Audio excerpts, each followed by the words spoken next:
My name is Jay Sugarman, and I want to welcome you to Museum Open House. This ongoing series features and highlights many of the outstanding museums and other cultural institutions. The main purpose of most programs is to inform viewers about current and upcoming exhibits, various programs, resources, and other opportunities that are available for the general public. Today, via Zoom, we're fortunate to have as our guest Chad Eric Smith. Chad is the Senior Director of Brands and Management for Mural Arts Philadelphia, the largest public art program in the United States and one of the most influential community-based mural initiatives in the world.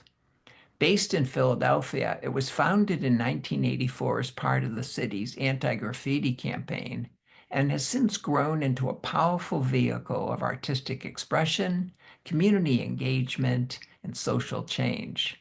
During the program, we're learning why and how Mural Arts Philadelphia came about and how it's grown, developed, and operates today.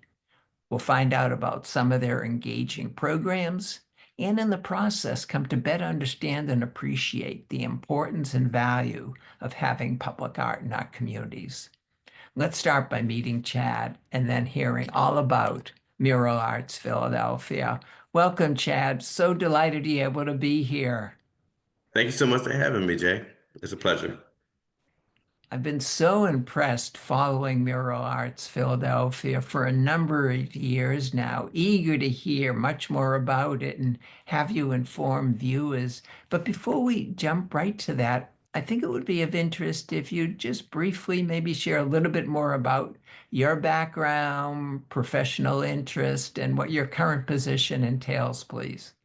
Yeah, absolutely. So I am actually a native of Washington, D.C. I moved to Philadelphia in January of 2020, 2 months before the pandemic hit. So Mm. the timing was it's interesting to say the least. But thankfully, I was able to get my foot into the door with a couple of part-time jobs that was in the organization's restorative justice department. So I was in the restorative justice department for a little over a year. And then I threw my hat in the ring for the Director of Communications and Brand Management position and have since kind of elevated to becoming a member of the executive team. My background is as an award-winning actor, filmmaker, and musician, as well as having background experience in higher education advocacy, as well as primary prevention of men's violence against women. And I'm also the president of the board of directors at Theater Horizon in Norristown, Pennsylvania. So Mm. I come into my role as a person who essentially whose entire experience, lived and professional and artistically, has been of a storyteller. And I oversee a range of functions, including communications, public relations, social media, digital content, merchandising, and public tours. And the organization has been around for over 40 years. And Yeah. so I think that my background, I graduated from the University of Pittsburgh with a degree in psychology. So my degree, my background in psychology, film, and nonprofit leadership, I think really helps inform the way that I help manage the brand of the nation's largest public art program. Oh, it sounds like a perfect fit indeed. Mhm. Can you take us back to 1984 and share with us a little bit how and why Mural Arts Philadelphia came about in the first place?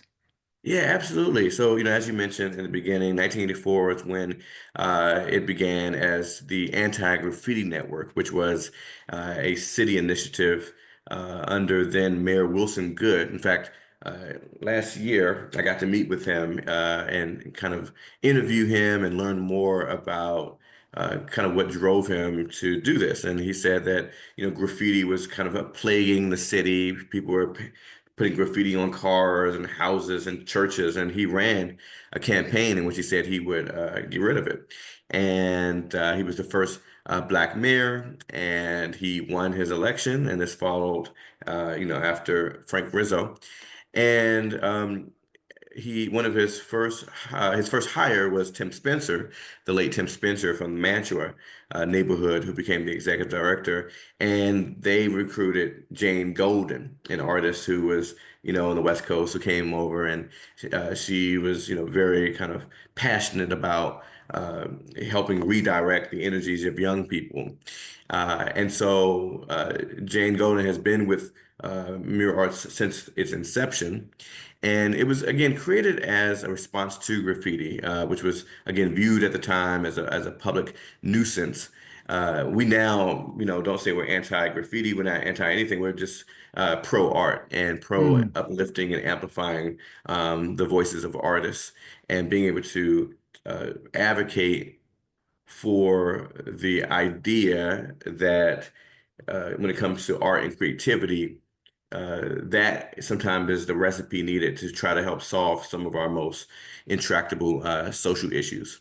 So when Jane offered them a path to channel their creativity, these graffiti artists, into murals, that was kind of the beginning of the Mural Arts program. And so what started as a public safety intervention essentially transformed into this globally celebrated, public art program rooted in restorative justice, community engagement, and civic pride. Fabulous, fabulous. We're fortunate to have a video clip that was produced for last year's 40th anniversary.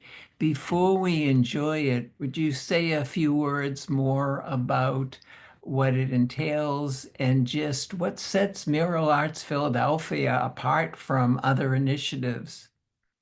Yeah, thank you for helping me frame it. Last year was our 40th anniversary.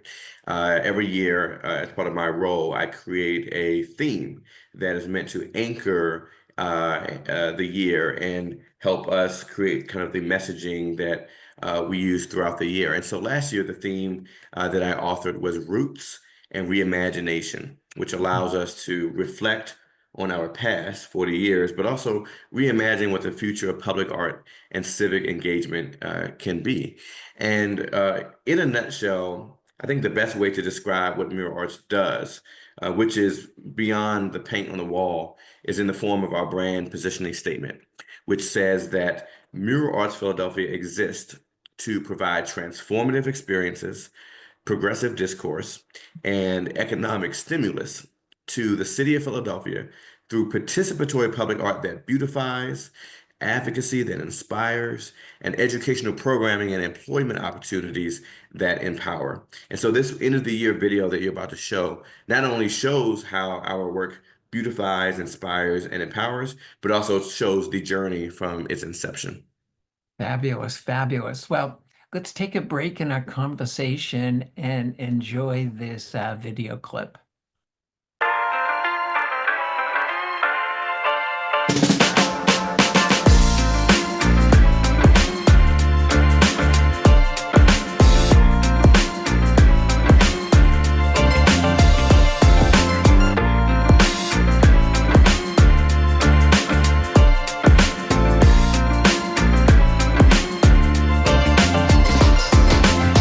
In 2024, Mural Arts Philadelphia reflected on 40 years of impact, embracing both our roots and reimagining what the future of the convergence of public art and civic engagement can be. From the foundations of the Philadelphia Anti-Graffiti Network, founded in January 1984, to transforming the city of Philadelphia into the world's largest outdoor art gallery, we have deepened our impact on neighborhoods citywide. Our roots are in the stories we honor, of justice, education, and community. But reimagination is how we continue to grow. Dozens of new murals sprouted across the city, representing our evolving vision, connecting generations and cultures. This year, we bridged past and future. In a historic election year, we encouraged Philadelphians to get out the vote with the creation of the city's first permanent voting-themed mural. And we celebrated community, boosted the creative economy, and spearheaded critical conversations about how to make the world a better place.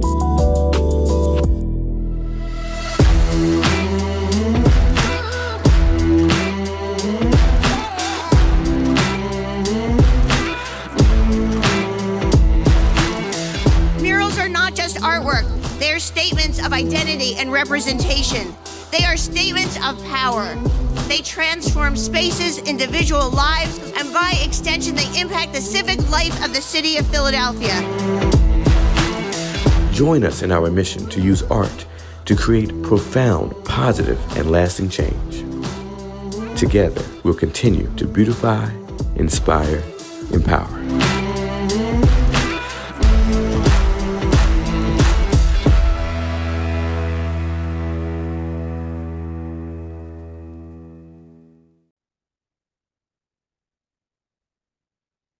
That is fabulous. Inspire is definitely the word.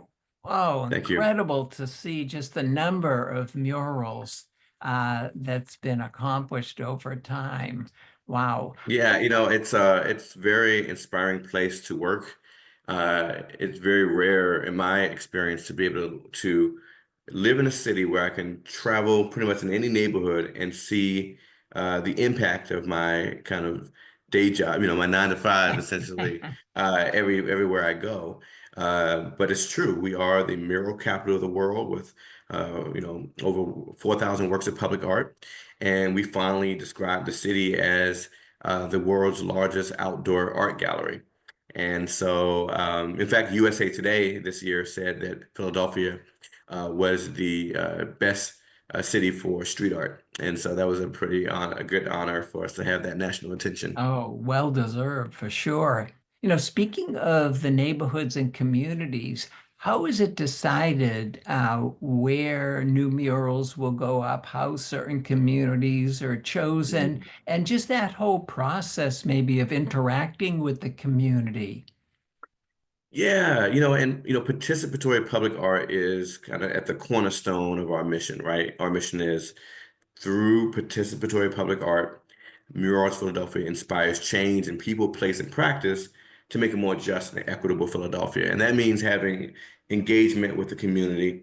And we're not folks who are just coming into the community and putting artwork up.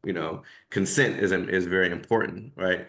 Um, there's various ways that walls are selected. Sometimes the owner of a building pretty Mm. much comes to us and says, "Hey, I have a blank wall, and I think it would be perfect, and I would love to work with Mural Arts." And then there's a negotiation about kind of what the budget would be and who the artist can be and what kind of theme that we want to try to emphasize. Other times we have an idea, we have an artist, and we have a design. We don't have a wall, but what we do have a lot of at Mural Arts are wall hunters. And so we have folks who drive around the city looking Mm. for good walls, and then they literally will ask the owner of the wall, "Hey, can we use your wall as a canvas?" And then when it comes to artists, artists receive, administrative, financial, and technical support, including access to project managers, community liaisons, wall prep teams, teaching artists, material resources, and this infrastructure allows them to focus on the art and the relationships that help put the art together. So, the process of selecting the artist varies as well. We may put Mm. out a request for folks to apply for a position. Sometimes there's more of a curatorial process where we select an artist that we think would be a good fit based on their past work. And so it really just depends on a variety of things, who the funders are, who our partners are, where the wall is, what the theme is, and what our overall goal is with the project. Hmm. That's a nice overview. How does Mural Arts Philadelphia deal with sensitive or difficult historical topics, Mhm. social issues? Yeah, well, I would say very thoughtfully. There's a lot of discussion about how best to ensure that the projects associated with our organization and with our brand aligns with our values. I just want to go back to your previous question and just say that, murals are often, requested by the communities themselves, right? Ah, Community groups, nonprofits or residents. And so our staff evaluates the feasibility of it, right? Wall condition, visibility, accessibility, and how the project aligns again with our values. So neighborhood needs and histories guide our placement choices. And when things are sensitive, then we try to make sure that the discussion around the topic is done in a thoughtful manner. We try to not be too political. We are the Mural Arts Advocates, or our actual 501c3 name.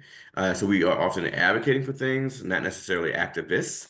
There's a distinction with a difference, and but we are mostly in the business of trying to amplify various topics of discussion that's important to the communities for which we feel we serve.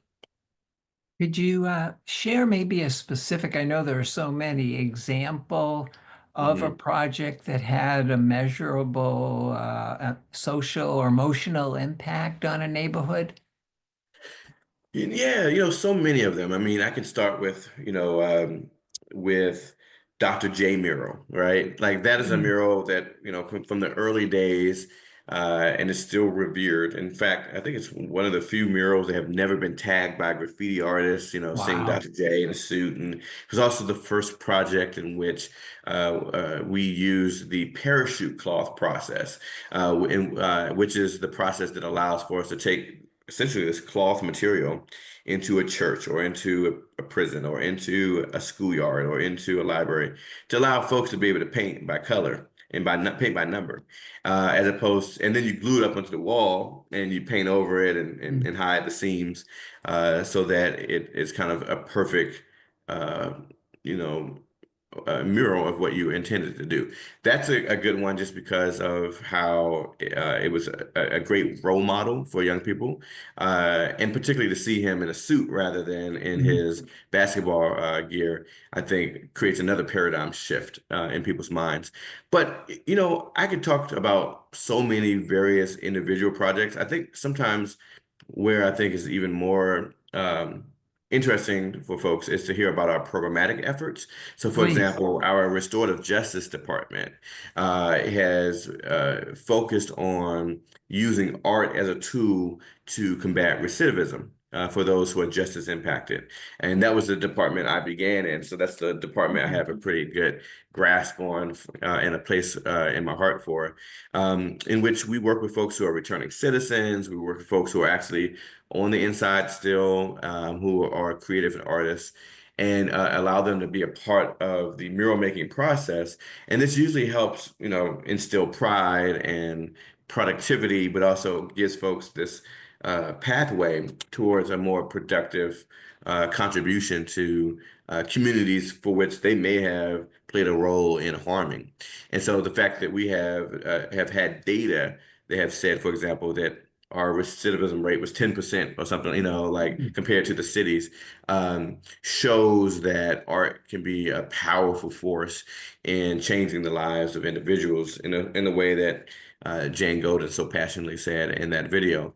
But we also have our Porch Light program, which is a partnership, a collaboration between Mural Arts Philadelphia and the City of Philadelphia's Department of Behavioral Health and Intellectual Disability Services. And through that program, we have something called Color Me Back, which is the same day, same pay work program that allows folks to have the dignity of a job and help beautify public areas.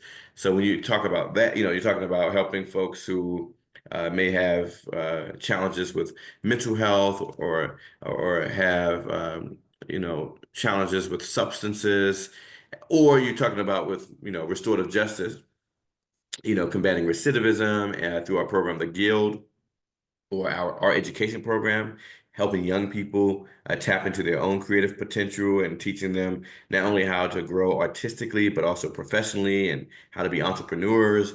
I mean, it is really a scalable model for other cities around the country and the world to use public art in ways that I don't think people tend to think of as often as we do. Speaking of that, have you had collaboration with other cities throughout the country or beyond, given the model that Mural Arts Philadelphia has for the public art?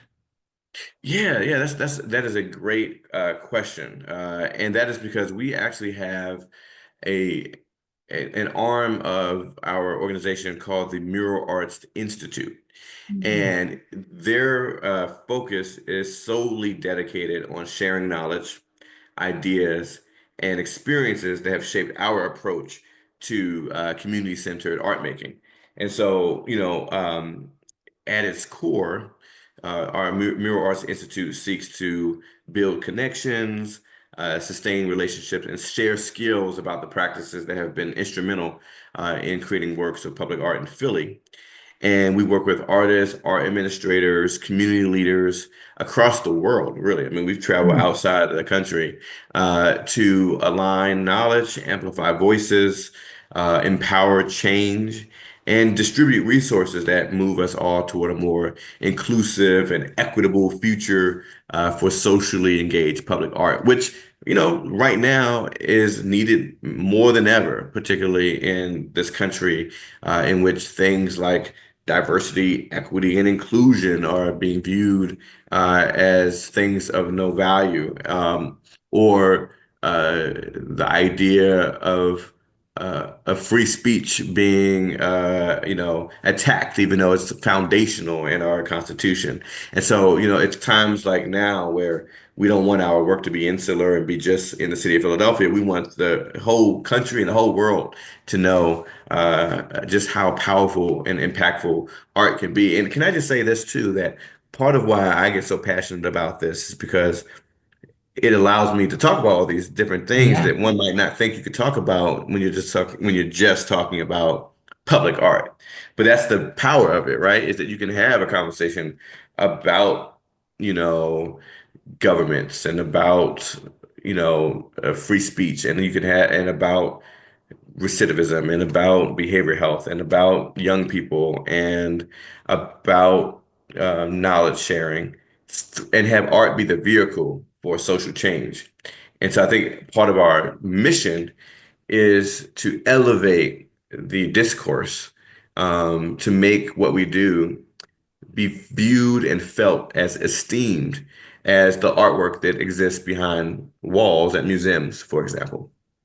Most definitely, most definitely. You mentioned the sort of research you've done with recidivism. Do you have other ways of measuring the social impact on the communities that murals have gone up on? Yeah, we do a lot of reports. In fact, I would say that the Mural Arts Institute has done a lot of kind of research-based work that focuses on specifically how our impact is measurable and how there's kind of the qualitative aspect to it, but there's also the quantitative data. And I think that is part of how we've been able to exist for so long. Is it because we were able to show, city government, for example, who have, the power of the purse and the power of the pen, how our work actually does, provide economic stimulus, by putting money into the pockets of artists, for example, and adding to the creative economy. So, yeah, on various topics that we have our tentacles on. Uh, there are kind of data centric things that we can kind of point to that I think just kind of strengthens our case. Is there a program or approach that Mural Arts Philadelphia does to maintain older murals? That's a good question. We refer to that as restoration. Mm, We often, try to ensure that we have a budget set aside for folks going out and being able to clean. Shout out to our operations crew. Although, I have to say that we're always looking for uh, more money. Just to be candid, I mean that we are a nonprofit. We're part city, part nonprofit, but the more kind of discretionary, unrestricted funding we can have, the more that we can kind of upkeep this portfolio of public art that is challenging when you have so much of it all across the city and they're so accessible to, the weather and wear and tear and, potential taggers. And mm, so yeah, we do have kind of a restoration team, but in my opinion, it's not as resourced financially as would be ideal. And so, that's part of the reason why we have fundraisers. For example, on mm. May 9th, we have Wall Ball, which is our biggest fundraiser of the year. And we're using the theme Restoring Hope, where art and Ah, justice meet. And so we're hoping that people buy tickets, come to learn more about that program, to learn about the organization. And then that will help us be able to continue to be stewards of um, this kind of public art movement that we've been leading for the last 40 years. wonderful, wonderful. As Mural Arts Philadelphia enters their next 40 years, what are some of your current or upcoming plans or projects that you're able to share at this time? Yeah, we have so much upcoming. We have a new mural that's going to be dedicated in the coming weeks about teachers, and it's going to be kind of associated with Abbott Elementary, the award-winning mockumentary sitcom. And we actually were featured on their show back in 2023, which was one of the highlights of my career as someone who has brand management in their title. To have over 2 million viewers watch an episode called Mural Arts. And so we're excited about that mural. We have a lot of projects between now and the end of the calendar year, but 2026 is on the horizon, and that's the nation's 250th anniversary. And so, obviously, being here in Philly, kind of where it all began, Mm, means that we're going to be spending a lot of time for the remainder of this year mm. preparing to have projects next year as part of those 250th celebrations. One of them is printmaking by the people. And that one, have you heard about that one? I read a little bit, but just a few words in closing, please. Yeah, exactly. So, printmaking by the people is a project that's going to be featured. And one of the questions that is being posed to participants is, what would the Declaration of Independence say if it could be written today? Mm, What visions do Philadelphians have for the promise of life, liberty, and the pursuit of happiness? And so, with the 250th anniversary, this citywide project will feature discussions about essential aspects of freedom, the importance of printing and communicating and mobilizing during the Revolutionary era, and the urgency of poster making as a means of advocating for change. And so I think that's one in particular that is an important one to highlight. But there's so many more that I would just tell people to go to muralarts.org to find out more, and to follow us on social media at Mural Arts. terrific, terrific. Well, those contact points will be in the closing credits, which is where we're reaching right now. So, Chad, I want to thank you so much again for taking the time to be here. So informative, so inspiring, and continued success with your efforts and others with Mural Arts Philadelphia in the years to come. Look forward Thank to you. finding out more. Thank you. Thank you so much.